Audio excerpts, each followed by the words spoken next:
नमस्कार दोस्तों, कैसे हैं आप सब। आशा करता हूँ आप लोग अच्छे होंगे, मस्त होंगे और स्वस्थ होंगे। तो दोस्तों, आज मैं इस वीडियो में वाक्य की रचना लेके आया हूँ। वाक्य के बारे में बताऊँगा कि वाक्य कैसे बनता है। तो अभी तक मैंने आप लोगों को वर्णमाला पढ़ाया हुआ है और विराम चिन्ह पढ़ाया हुआ है और वर्णमाला का टेस्ट और विराम चिन्ह का टेस्ट करवाए हुए। तो अभी तक मैंने आप लोगों को 4 क्लास पढ़ाया हुआ है, ठीक है। तो आशा करता हूँ आप लोगों ने चारों क्लास को देखा होगा, क्योंकि क्रम से अगर आप पढ़ेंगे तो आपको हर चीज़ें समझ में आएंगी। अगर डायरेक्ट आप वाक्य पे चले आएंगे तो आपको थोड़ा सा दिक्कत होगी कि वर्ण किसे कहते हैं या फिर वर्ण कैसे बनते हैं। तो ये चीज़ें आपको दिक्कत होगी, तो इसलिए आप लोगों से गुजारिश है कि आप लोग वीडियो को क्रम से देखिए और मैं क्रम से ही आप लोगों को पढ़ाऊँगा। तो क्रम से देखिए और पूरा वीडियो को समझिए। और हिंदी बहुत इजी है, हिंदी में कुछ भी नहीं है। और चलिए तो शुरू करते हैं और आशा करता हूँ आप लोगों ने पूरा वीडियो देखा होगा। तो इसी के साथ मैं आप लोगों को आज बताऊँगा कि वाक्य की रचना कैसी होती है, वाक्य कितने प्रकार के होते हैं, ठीक है। तो चलिए शुरू करते हैं। वाक्य रचना, वाक्य रचना, ठीक है। वाक्य कैसे बनते हैं। पहली बात तो वाक्य का मतलब होता है कि कुछ सार्थक अर्थ दे, वही वाक्य होता है, ठीक है। वाक्य क्या होता है, जो सार्थक अर्थ दे, किसी चीज़ का, कोई भी चीज़ का सार्थक अर्थ जो बताएगा वही वाक्य होगा, ठीक है। तो कैसे बनेगा, कोई सार्थक ध्वनि हो तो पहले कोई सार्थक ध्वनि निकलेगी, फिर ध्वनि से वर्ण बनेगा, वर्ण के बाद छोटे छोटे वर्णों के मिला के शब्द बनता है। जब छोटे छोटे कई शब्द मिलते हैं तो उससे एक पद बन जाता है, ठीक है। और जब कई छोटे छोटे पद मिलते हैं तो एक उपवाक्य बनता है, ठीक है। उपवाक्य मतलब छोटा वाक्य। और जब कई उपवाक्य मिलते हैं तो उपवाक्यों के मिलने से एक कंप्लीट वाक्य बन जाता है, जिसका एक सार्थक कुछ ना कुछ अर्थ जरूर होता है। इसे ही वाक्य कहते हैं, ठीक है। भाषा किसे कहते हैं। भाषा वह साधन है जिसके द्वारा हम अपने विचारों का आदान प्रदान करते हैं। यहाँ पे आदान प्रदान के बीच में एक चिन्ह होगा ऐसे छोटा सा, ठीक है। भाषा वह साधन है जिसके द्वारा हम अपने विचारों को आदान प्रदान करते हैं। मतलब जैसे मैंने कुछ कहना है आपको, मुझे आपसे कुछ कहना है, तो मैं भाषा के द्वारा ही आपको कुछ न कुछ बताऊंगा, चाहे वो लिखित हो या फिर ध्वनि के द्वारा माध्यम से हो। मैं बोल के बोलूं या फिर लिख के बताऊं आपको, यही भाषा होती है, ठीक है। भाषा वह साधन है जिसके द्वारा हम विचारों का आदान प्रदान करते हैं, ठीक है। भाषा की सबसे छोटी इकाई वाक्य होती है। भाषा की सबसे छोटी इकाई क्या होती है। भाषा की सबसे छोटी इकाई क्या होती है, वाक्य होती है, ठीक है। भाषा किसे कहते हैं, आप लोगों ने समझ लिया कि किसी भी वाक्य का सार्थक अर्थ हो उसे ही वाक्य कहते हैं। और भाषा क्या होती है कि हम अपने विचारों का आदान प्रदान करें, उसे भाषा कहते हैं। और भाषा की जो सबसे छोटी इकाई होती है उसे वाक्य कहते हैं, ठीक है। कामता प्रसाद गुरु जी के अनुसार जो है, प्रत्येक पूर्ण विचार को वाक्य कहते हैं। प्रत्येक पूर्ण विचार को वाक्य कहते हैं तथा प्रत्येक भावना को शब्द कहते हैं। प्रत्येक भावना को शब्द कहा जाता है, ठीक है। किसके द्वारा, कामता प्रसाद गुरु जी के द्वारा, ठीक है। प्रत्येक पूर्ण विचार को वाक्य तथा प्रत्येक भावना को शब्द कहते हैं। कौन कहता है, कामता प्रसाद गुरु जी कहते हैं। वाक्य के दो प्रमुख तत्व होते हैं। प्रत्येक वाक्य में दो प्रमुख तत्व होगा, एक उद्देश्य होगा, दूसरा विधेय होगा। उद्देश्य किसे कहते हैं, जिसके बारे में बात कही जाए उसे उद्देश्य कहते हैं, और जो बात कही जाए उसे विधेय कहते हैं। उद्देश्य किसे कहते हैं, जिसके बारे में, जैसे राम के बारे में, श्याम के बारे में, किसी के भी बारे में जो संज्ञा होगा या सर्वनाम होगा, जिसके बारे में बात कही जाएगी उसे जो है उद्देश्य कहते हैं। और जो बात कही जाएगी, राम सोता है, राम नहाता है, राम जाता है, राम विदेश में रहता है, तो ये सब चीज़ें राम के अलावा जो हुई, जो राम के बारे में बताया जा रहा है, उसे ही विधेय कहते हैं, ठीक है। जैसे एग्जाम्पल मैंने लिया हुआ है, अर्जुन इलाहाबाद में रहते हैं, तो यहाँ पे अर्जुन क्या हुए, अर्जुन अपने उद्देश्य हो गए, क्योंकि हम अर्जुन के बारे में बात कर रहे हैं, तो अर्जुन हमारे उद्देश्य हुए। इलाहाबाद में रहते हैं, ये हमारा विधेय हुआ, ठीक है। अर्जुन क्या हुए, अर्जुन हमारे उद्देश्य हुए, क्योंकि हम अर्जुन के बारे में बात कर रहे हैं। जिसके बारे में हम बात करेंगे वो हमारा उद्देश्य होगा। हमारा उद्देश्य क्या है? हमारा उद्देश्य है कि मैं अर्जुन के बारे में बताऊं, या फिर अर्जुन के बारे में बता रहा हूं, ये हमारा उद्देश्य है। और क्या बता रहा हूं कि इलाहाबाद में वो रहते हैं, तो इसलिए इलाहाबाद में रहते हैं, ये हमारा विधेय हुआ। तो वाक्य के 6 भेद होते हैं। इन वाक्यों में 6 भेद होते हैं। तो पहला भेद है योग्यता। योग्यता, आकांक्षा, आसक्ति या सन्निधि, सार्थकता, पदक्रम, अन्वय। ठीक है, अन्वय। ठीक है, अब मैं बताता हूँ योग्यता का मतलब क्या होता है। यहाँ पर योग्यता का तात्पर्य है कि जो शब्द है उचित अर्थ देने की योग्यता रखता हो। मतलब जो शब्द है, यहाँ पे जो भी शब्द होगा वो उचित अर्थ देने का योग्यता रखता हो। जैसे मैं कहूँ कि रमेश पानी खाती है, तो ये कोई वाक्य नहीं हुआ, क्योंकि रमेश पानी खाती नहीं है, पानी खाया नहीं जाता, ये कोई उचित अर्थ नहीं दे रहा है। ठीक है, इस वाक्य में खाती शब्द योग्य नहीं है। जो खाती शब्द है योग्य नहीं है। ऐसा होना चाहिए कि रमेश पानी पीता है। ठीक है, तो ये शब्द जो है उचित अर्थ दे रहा है। रमेश पानी पीता है, उचित अर्थ दे रहा है। लेकिन रमेश पानी खाती है, यह उचित शब्द नहीं है। ठीक है, उचित अर्थ नहीं दे रहा है। योग्यता का मतलब आप लोग समझ गए होंगे कि उचित अर्थ देने की योग्यता रखता हो। ठीक है, आकांक्षा। आकांक्षा मतलब क्या हुआ? आकांक्षा का मतलब क्या हुआ? आकांक्षा का मतलब होता है कि वाक्य को पढ़कर या सुनकर, जो हमारा वाक्य है इसको पढ़कर या सुनकर संपूर्ण अर्थ जान लेना तथा किसी प्रकार का जिज्ञासा शेष ना रहना। जैसे मैं किसी वाक्य को पढ़ रहा हूँ, तो उसको पढ़ने के बाद मुझे कंप्लीट अर्थ उसका पता लग जाना चाहिए कि जो है इसका मतलब क्या है।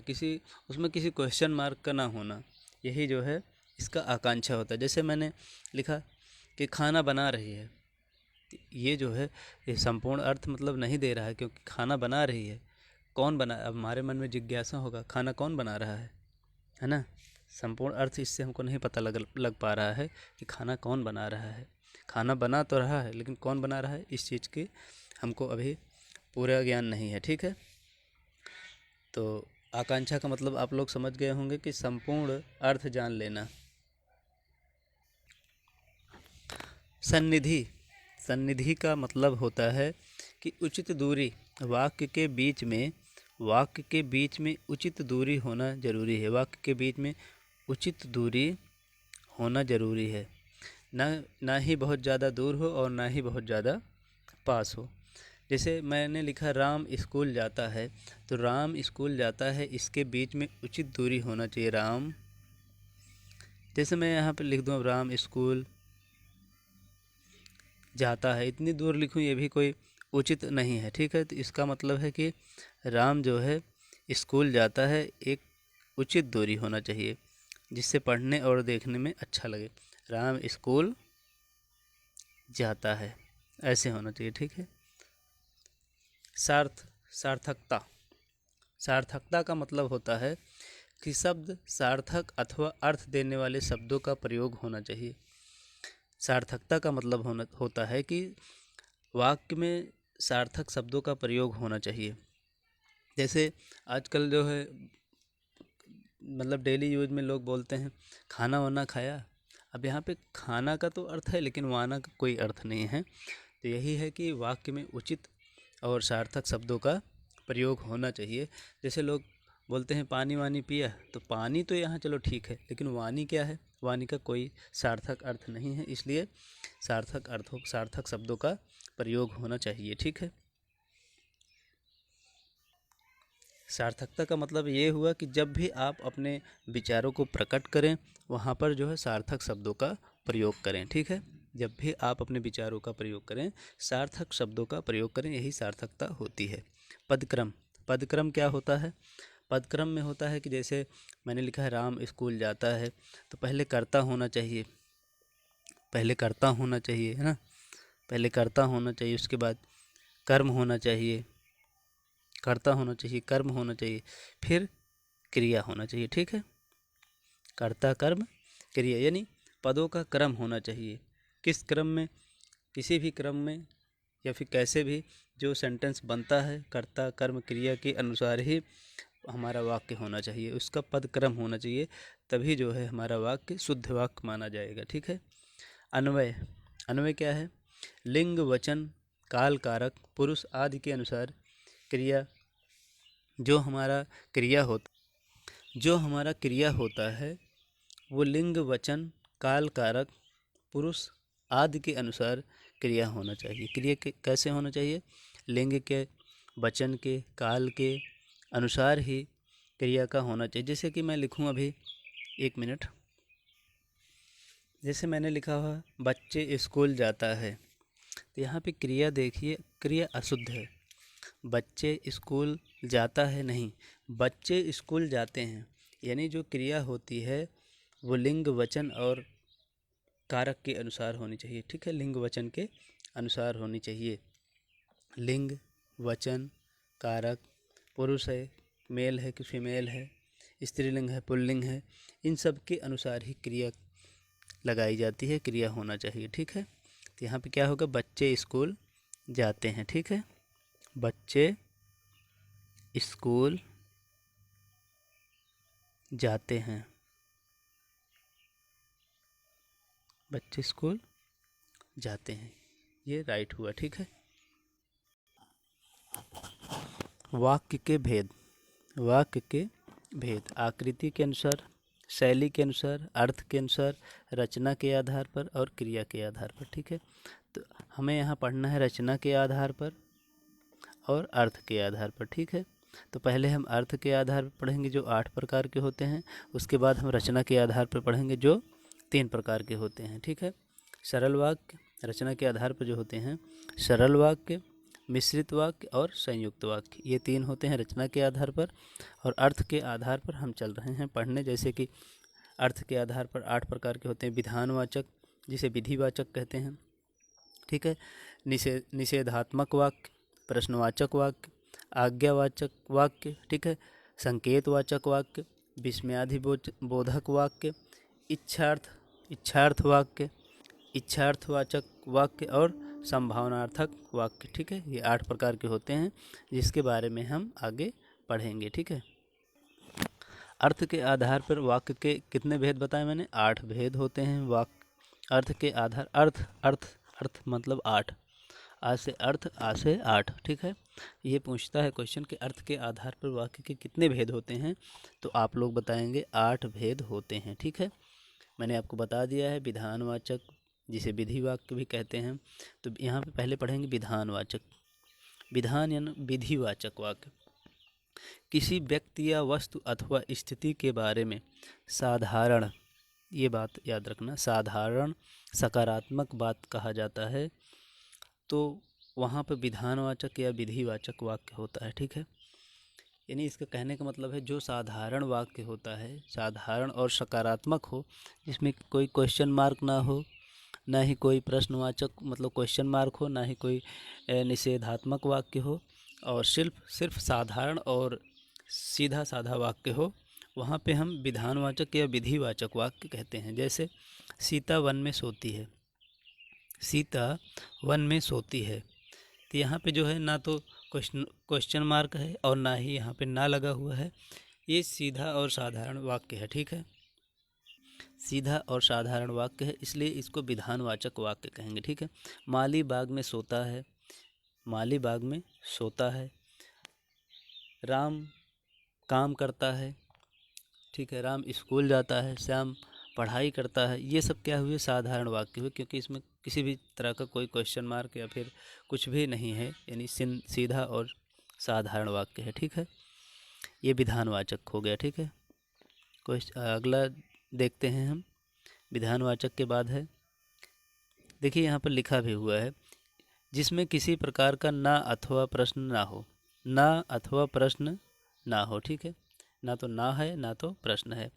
अगला है हमारा निषेधात्मक वाक्य। निषेधात्मक का मतलब है कि इसमें ना जरूर होगा, नहीं करेंगे, नहीं आएंगे, नहीं जाएंगे, नहीं शब्द या ना शब्द जरूर होगा। जिस वाक्य में काम ना करने का बोध हो उसे निषेधात्मक वाक्य कहते हैं। जिस वाक्य में काम ना करने का बोध हो उसे निषेधात्मक वाक्य कहते हैं। जैसे राम आज स्कूल नहीं जाएगा। राम आज स्कूल नहीं जाएगा, यहाँ पे नहीं आया ना, तो ये निषेधात्मक हो गया। ठीक है। आज मैं थाने नहीं जाऊँगा। मान लीजिए कोई पुलिसकर्मी है, वो कह रहा है आज मैं थाने नहीं जाऊँगा। ठीक है, तो ये निषेधात्मक वाक्य हो गया। अब प्रश्नवाचक की तरफ चलते हैं। हमारा तीसरा है प्रश्नवाचक। प्रश्नवाचक में क्या है कि यहाँ पे प्रश्न किया जाएगा, जैसे जिसमें प्रश्न पूछने का भाव प्रकट हो। जिसमें प्रश्न पूछने का भाव प्रकट हो उसे प्रश्नवाचक वाक्य कहते हैं। जैसे आपका प्रशिक्षण कहाँ चल रहा है। कोई पुलिस वाला है, जो पुलिस वाला पीछे था वो कह रहा था कि आज मैं थाने नहीं जाऊंगा, तो उसी से कोई पूछ रहा है कि आपका प्रशिक्षण कहाँ चल रहा है। आपका प्रशिक्षण यानी आपकी ट्रेनिंग कहाँ चल रही है। तो यहाँ पे जो कहाँ है ये क्वेश्चन मार्क का काम कर रहा है। ठीक है, प्रश्नवाचक वाक्य हो गया। अब है अगला आज्ञावाचक। आज्ञावाचक वाक्य मतलब जिसमें किसी को आज्ञा दी जा रही है, आदेश दिया जा रहा है, ये काम तुम करो, जल्दी करो। ठीक है, जाओ यहाँ से। जिन वाक्य में आदेश, प्रार्थना आदि का ज्ञान हो उसे आज्ञावाचक शब्द कहते हैं। जिस वाक्य में आदेश मतलब दिया जा रहा है, आदेश, प्रार्थना किया जा रहा है, आदि का ज्ञान हो उसे आज्ञावाचक शब्द कहते हैं। जैसे मुझे पानी ला दो। मुझे पानी ला दो। ठीक है, इस फाइल को हेडक्वार्टर भिजवा दो। आज्ञा दी जा रही, इस फाइल को हेडक्वार्टर भिजवा दो। बड़ों का सम्मान करना चाहिए। बड़ों का सम्मान करना चाहिए। ये सब क्या है, एक तरह से देखा जाए तो आज्ञा दी जा रही है कि बड़ों का सम्मान करना चाहिए। ठीक है, कोई छोटा बैठा है, उसको एक बड़ा बता रहा है कि बड़ों का सम्मान करना सीखो, बड़ों का सम्मान करना चाहिए। एक तरह से देखा जाए तो ये आज्ञा दी जा रही है। इस फाइल को हेडक्वार्टर भिजवा दो, आदेश दिया जा रहा है। ठीक है, मुझे पानी ला दो। मुझे पानी ला दो, एक तरह से देखा जाए तो आदेश दिया जा रहा है, मुझे पानी ला के दो। ठीक है, तो ये क्या हुआ, ये सब आज्ञावाचक वाक्य होते हैं। पांचवा टाइप संकेतवाचक वाक्य। जिन वाक्यों में क्रिया के पूर्ण होने का संकेत हो। जिन वाक्यों में क्रिया यानी काम के पूर्ण होने का संकेत हो उसे संकेतवाचक वाक्य कहते हैं। उसे क्या कहते हैं, संकेतवाचक वाक्य कहते हैं, जहाँ पे क्रिया के पूर्ण होने का संकेत हो। ठीक है, जैसे अगर वर्षा होती तो फसल अच्छी होती। अगर वर्षा होती तो फसल अच्छी होती। यहाँ पे संकेत दिया जा रहा है कि अगर वर्षा होती, मतलब ये जो है वर्षा पर फसल निर्भर है। ठीक है, वर्षा पर फसल निर्भर है, यानी अगर वर्षा अच्छी होती तो फसल अच्छी होती। यहाँ पे संकेत दिया जा रहा है कि, है ना।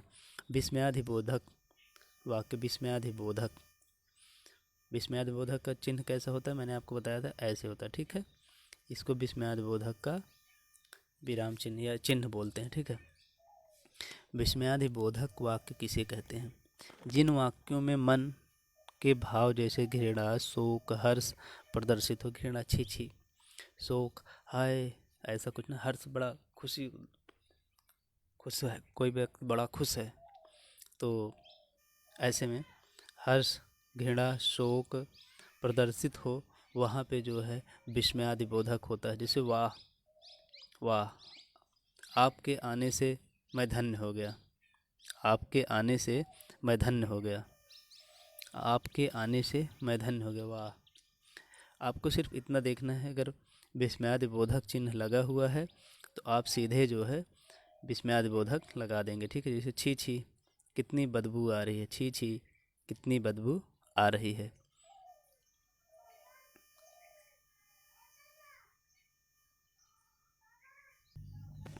अगला है इच्छार्थवाचक वाक्य। इच्छार्थवाचक वाक्य मतलब जिसमें मन की कोई इच्छा प्रकट हो। इच्छार्थवाचक वाक्य, मन की कोई इच्छा प्रकट हो उसे इच्छार्थवाचक वाक्य कहते हैं। जैसे भगवान करे कि आप मेहनत करो और आप यूपी पुलिस अवश्य ज्वाइन करें, है ना। भगवान करें आप मेहनत करें, ये कोई कह रहा है कि भगवान करें कि आप मेहनत करें और आप यूपी पुलिस अवश्य ज्वाइन करें। ये क्या है, किसी के मन की भावना है, इसे इच्छार्थवाचक वाक्य कहा जाता है। ठीक है। अगला है संभावनार्थक वाक्य। जिन वाक्यों में कार्य होने की संभावना हो उसे संभावनार्थक वाक्य कहते हैं। जैसे शायद आज बारिश हो, शायद लग गया तो इसका मतलब संभावना है, जहाँ पे संभावना हो, शायद आज बारिश हो, शायद आज मेहमान आए, शायद आज मेहमान आए। ठीक है, ऐसे वाक्यों में संभावनार्थक वाक्य कहते हैं। शायद आज यूपी पुलिस का नोटिफिकेशन आ जाए, शायद, जब शायद लग रहा है तो इसका मतलब वहाँ पे संभावना है, हो भी सकता है नहीं भी हो सकता है, यानी संभावनार्थक वाक्य हो गया। ठीक है। अभी मैंने आपको अर्थ के बारे में, अर्थ के आधार पर 8 प्रकार के जो होते हैं वाक्य, उनका पूर्ण जो है पूरा का पूरा मैंने आपको अभ्यास करवाया, पूरा आपको समझाया। तब उसी के आधार पर मैंने आपको 8 जो है एग्जाम्पल यहाँ पे लिया हुआ है, 8 के 8 एग्जाम्पल। तो आप चलिए करते हैं और आप बताइए जो है पहला वाक्य किस टाइप का है। सूर्य सदैव पूरब से निकलता है। यहाँ पे देखिए आप, ना तो ना है ना तो कोई क्वेश्चन मार्क है, तो ये कैसा वाक्य हो गया, ये हो गया अपना विधिवाचक या विधानवाचक। ठीक है, ये हो गया विधानवाचक वाक्य। ठीक है। अपराधी को तुरंत गिरफ्तार करो, अपराधी को तुरंत गिरफ्तार करो, तो कैसे, आज्ञावाचक है, यहाँ पे आज्ञा दी जा रही है। ठीक है, आज्ञावाचक। आपकी आयु लंबी हो, आपकी आयु लंबी हो, ये किसी के मन की इच्छा है कि आपकी आयु लंबी हो। ठीक है, इच्छावाचक हो गया, इच्छावाचक हो गया। यदि मैं जल्दी उठता तो ट्रेन ना छूटती, यदि मैं जल्दी उठता तो ट्रेन ना छूटती, कैसा हो गया, संकेतवाचक हो गया। देखिए, यदि मैं जल्दी उठता, ये जल्दी उठना जो है ट्रेन ना छूटने पर निर्भर कर रहा है। ठीक है, संकेतवाचक, यानी जब पहला दूसरे पर निर्भर करेगा तो संकेतवाचक हो जाएगा। ठीक है। लगता है बारिश का मौसम आएगा, लगता है मतलब शायद बारिश का मौसम आएगा, लगता है बारिश का मौसम आएगा, यहाँ पे संभावना है। ठीक है, क्या है, संभावनार्थक। ठीक है। हाय मैं बर्बाद हो गया, मैंने बताया था जहाँ विस्मयादि बोधक हो वहाँ पे क्या होता है, हाय मैं बर्बाद हो गया, तो क्या हो गया, विस्मयादि बोधक। यही विस्मयादि बोधक जो चिन्ह लग गया, इसी से आप लोग पकड़ लेना, विस्मयादि बोधक। राम बाजार नहीं जाएगा, ये कैसा हो गया, निषेधात्मक। कैसा, निषेधात्मक। ठीक है, निषेधात्मक। ठीक है, निषेधात्मक वाक्य हो गया। चलिए 8वां देखते हैं। आप मेरे घर कब आओगे, कैसा है, क्वेश्चन मार्क है, प्रश्नवाचक। ठीक है, आप मेरे घर कब आओगे, तो ये कैसा होगा, प्रश्नवाचक हो गया। ठीक है। अब मैंने अर्थ के आधार पर 8 प्रकार के होते हैं इसको पढ़ लिया। चलो एक बार रिवीजन करवाते हैं। अर्थ के आधार पर 8 प्रकार के कौन कौन से होते हैं। तो सबसे पहले मैंने आपको बताया था, कौन सा बताया था, विधिवाचक या विधानवाचक। दूसरा कौन सा बताया था, निषेधात्मक, जिसमें ना हो। ठीक है। प्रश्नवाचक, जिसमें प्रश्न किया जा रहा हो, आप कहाँ जा रहे हैं, राम कहाँ जा रहा है, या फिर आप कहाँ पढ़ते हैं। ठीक है, ऐसे क्वेश्चनों में प्रश्नवाचक हो गया। आज्ञावाचक किसे कहते हैं, जिसमें आज्ञा दी जा रही हो, अपराधी को तुरंत गिरफ्तार करो, ऐसे वाक्य। संकेतवाचक वाक्य, जहाँ पर किसी चीज़ का संकेत किया जा रहा हो, जैसे यदि परिश्रम करोगे तो सफलता मिलती है, यदि आप परिश्रम करोगे तो आप सफल हो जाओगे। ठीक है, यहाँ पे संकेत दिया जा रहा है कि यदि आप परिश्रम करोगे तो सफल हो जाओगे।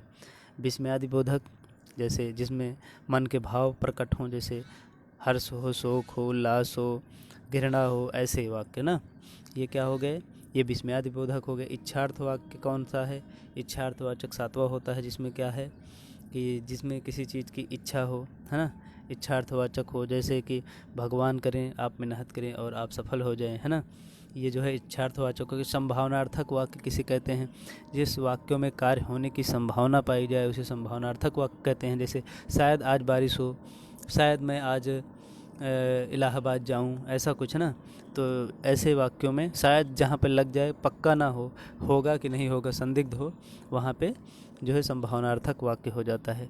तो अब चलते हैं रचना के आधार पर वाक्य के भेद। रचना के आधार पर कितने प्रकार के होते हैं, मैंने आपको बताया था। रचना के आधार पर 3 प्रकार के होते हैं, ठीक है। रचना के आधार पर कितने प्रकार के होते हैं, तो रचना के आधार पर वाक्य 3 प्रकार के होते हैं। कौन कौन से होता है? सरल वाक्य होता है, मिश्र वाक्य होता है और संयुक्त वाक्य होता है। तो सरल वाक्य में क्या होता है? सरल वाक्य में एक उद्देश्य होता है और एक विधेय होता है, ठीक है।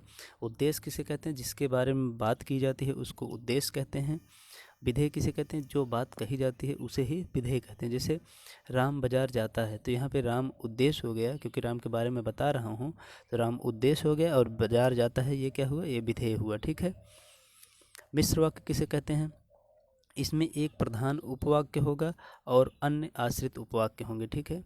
मिश्र वाक्य में क्या होता है? एक प्रधान वाक्य होगा और उस पे आश्रित अन्य उपवाक्य होंगे, इसे मिश्र वाक्य कहते हैं। और संयुक्त वाक्य किसे कहते हैं?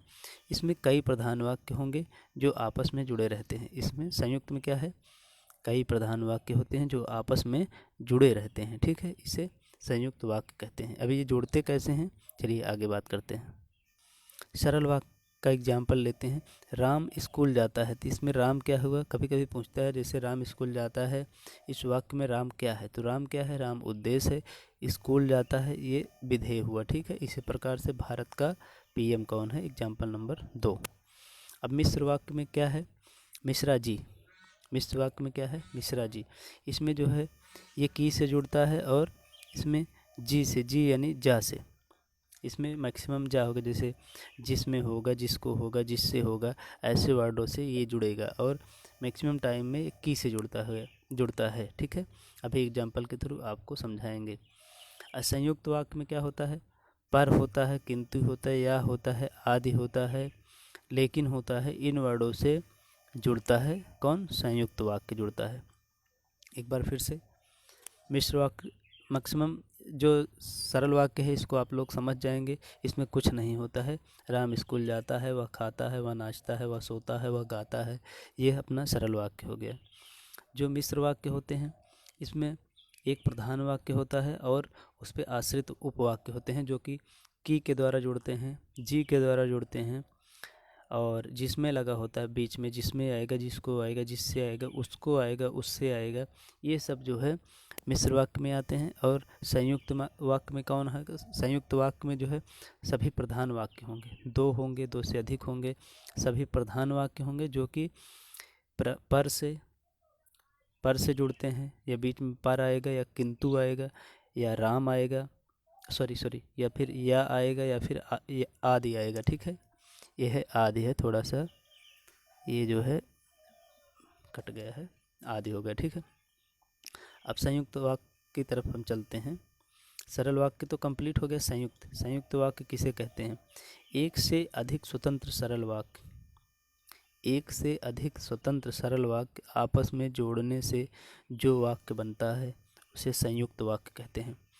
जैसे राम स्कूल जाता है ना, राम स्कूल जाता है, ये अपना क्या हो गया? सरल वाक्य हो गया। भारत का पीएम कौन है? ये कैसा हो गया? सरल वाक्य हो गया। इनको आपस में जोड़ देंगे, यही हमारा संयुक्त वाक्य हो जाएगा, ठीक है। अभी आपको आगे एग्जाम्पल दिखाएंगे हम, ये हमारा क्या हो जाएगा? संयुक्त वाक्य बन जाएगा। चलो संयुक्त वाक्य का एग्जाम्पल लेते हैं। जैसे माता जी खाना पकाती हैं तथा गुनगुनाती हैं, ठीक है। यहाँ पे देखिए, माता जी खाना पकाती हैं, एक पूरा क्या है? ये साधारण वाक्य है, मतलब सरल वाक्य है। माता जी खाना पकाती हैं, गुनगुनाती हैं, किसके द्वारा जुड़ा है? तथा के द्वारा इसको जोड़ दिएगा, तथा गुनगुनाती हैं। माता जी खाना पकाती हैं तथा माता जी गुनगुनाती हैं, ये क्या हो गया? संयुक्त हो गया। कैसा हो गया? ये हो गया अपना संयुक्त, ठीक है। करो या मरो, किसके द्वारा जुड़ गया? या के द्वारा। मैंने आपको बताया था, या होगा, आदि होगा, ठीक है, या होगा, आदि होगा, तथा होगा, इन शब्दों से जब जुड़ेगा तो वो अपना संयुक्त वाक्य होगा, ठीक है। मिश्र वाक्य में क्या होता है? मिश्रा जी, मैंने आपको बताया मिश्रा जी का मतलब होता है कि यहाँ पे ज़्यादातर जी के द्वारा यानी जा के द्वारा जुड़ेंगे या फिर की के द्वारा जुड़ेगा, ठीक है। जैसे एक मुख्य वाक्य होगा, एक मुख्य वाक्य या प्रधान वाक्य, उस पर निर्भर उपवाक्य जुड़े रहते हैं, उस पर निर्भर उपवाक्य जुड़े रहते हैं। जैसे मैं जानता हूँ कि, देखिए की आ गया है ना। तुम्हारे अच्छे अंक नहीं आते। मैं जानता हूँ कि तुम्हारे अच्छे अंक नहीं आते, किसके द्वारा जुड़ा है ये? जब कि आपने देख लिया तो समझ लेना आपके ये मिश्र वाक्य हो गए, मिश्रा जी हो गए। ठीक है। जो वह टोपी वाला बाबू है कहीं जा रहा है। जो वह टोपी वाला बाबू है कहीं जा रहा है। ठीक है। वह जो टोपी वाला बाबू है कहीं जा रहा है, मतलब जो टोपी वाला बाबू है वही कहीं जा रहा है। कैसा वाक्य हो गया? मिश्र वाक्य हो गया। ठीक है। अगला देखते हैं। मैं चाहता हूँ कि तुम्हारे साथ खेलूँ। मैं चाहता हूँ कि तुम्हारे साथ खेलूँ, की आ गया। ठीक है। की से आप लोग समझ जाना कि कहाँ मैक्सिमम मिश्र वाक्य में की ही आता है। ठीक है। मैं एक पंछी देखा जो घायल था। मैं एक पंछी देखा जो घायल था। जब उसे डांटा गया तो वह रो पड़ा। जब वह डांटा गया तो वह रो पड़ा। यदि आप आज्ञा दें तो मैं जाऊं। ठीक है। ये सब कैसे वाक्य हो गए? मिश्र वाक्य हो गए। ठीक है। आश्रित उपवाक्य। आश्रित उपवाक्य जो हैं कितने प्रकार के होते हैं? तो आश्रित उपवाक्य जो है 3 प्रकार के होते हैं। संज्ञा उपवाक्य, विशेषण उपवाक्य और क्रिया उपवाक्य। ठीक है। संज्ञा, विशेषण और क्रिया उपवाक्य। आश्रित उपवाक्य पूछा जाता है कितने प्रकार के होते हैं? तो आप लोग बताइएगा। आश्रित उपवाक्य 3 प्रकार के होते हैं, संज्ञा, विशेषण और क्रिया। अब इसके बारे में थोड़ा डिटेल बताता हूँ मैं। संज्ञा उपवाक्य किसे कहते हैं? जब आश्रित उपवाक्य, जो आश्रित उपवाक्य है, जब आश्रित उपवाक्य संज्ञा अथवा सर्वनाम के स्थान पर आता है तब वह संज्ञा उपवाक्य कहलाता है। तब वह जब संज्ञा के स्थान पर आएगा, आश्रित उपवाक्य संज्ञा अथवा सर्वनाम के स्थान पर आएगा तो उसे संज्ञा उपवाक्य कहेंगे। ठीक है। उपवाक्य कहा जाएगा। आश्रित उपवाक्य जो होता है, आश्रित उपवाक्य संज्ञा अथवा सर्वनाम की विशेषता बताता है तो उसे विशेषण उपवाक्य कहते हैं। संज्ञा अथवा सर्वनाम की जब विशेषता बताता है तो उसे विशेषण उपवाक्य कहा जाता है। विशेषता बताता है तो उसे विशेषण उपवाक्य कहा जाता है। अब क्रिया विशेषण या क्रिया उपवाक्य किसे कहते हैं? क्रिया उपवाक्य जब आश्रित उपवाक्य जो है क्रिया की विशेषता बताता है तो उसे क्रिया उपवाक्य कहते हैं। ठीक है। क्रिया उपवाक्य कहा जाता है। वाक्य के अंग। वाक्य के कितने अंग होते हैं? तो मैंने आपको बताया वाक्य के 2 अंग होते हैं, उद्देश्य और विधेयक। उद्देश्य किसे कहते हैं? जिसके बारे में बात की जाती है उसे उद्देश्य कहते हैं, और जो बात कही जाती है उसे विधेय कहते हैं। जिसके बारे में बात कही जाए उसे उद्देश्य, जो बात कही जाए उसे विधेय कहते हैं।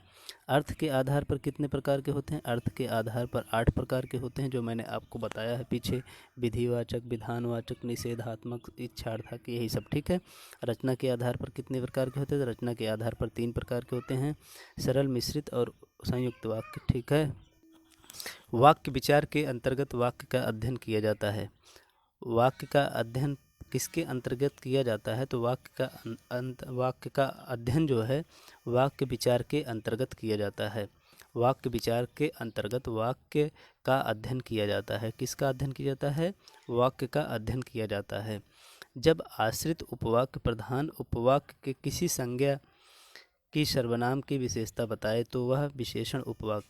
जब संज्ञा और सर्वनाम की विशेषता बताए तो उसे विशेषण उपवाक्य कहते हैं। जब आश्रित उपवाक्य, अभी मैंने आपको बताया था कि आश्रित उपवाक्य कितने प्रकार के होते हैं? तो 3 प्रकार के। ठीक है।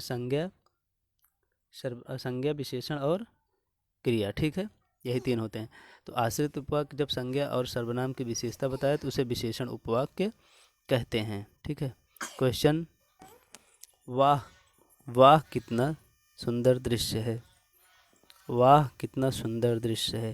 तो यहाँ पे विस्मयादिबोधक होगा, क्योंकि यहाँ पे विस्मयादिबोधक चिन्ह लगा हुआ है तो इसे विस्मयादिबोधक कहेंगे। जो लड़के अच्छे होते हैं वह परिश्रमी होते हैं। तो ये कैसा वाक्य है? मिश्र वाक्य है। ठीक है। कैसा है? मिश्र। जो लड़के अच्छे होते हैं वही परिश्रमी होते हैं। ठीक है। जो लड़के अच्छे होते हैं वह परिश्रमी होते हैं। यहाँ पे जो है, जो सेंटेंस यहाँ पर पहला सेंटेंस होता है इसी के बारे में आगे बात की जाती है, तो इसका मतलब ये हुआ कि ये मिश्र वाक्य हुआ। ठीक है। छी छी कितनी गंदी है। छी छी यहाँ पे क्या है? ये विस्मयादिबोधक है, ठीक है, क्योंकि ये विस्मयादिबोधक चिन्ह लगा हुआ है।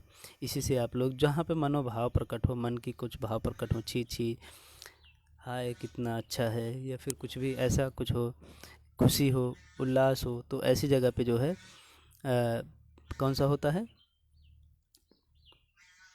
विस्मयादिबोधक होता है, ठीक है। आगे चलते हैं। जब आश्रित उपवाक्य प्रधान वाक्य की क्रिया की विशेषता बताए तो वह क्रिया विशेषण उपवाक्य होता है। क्रिया विशेषण उपवाक्य होता है।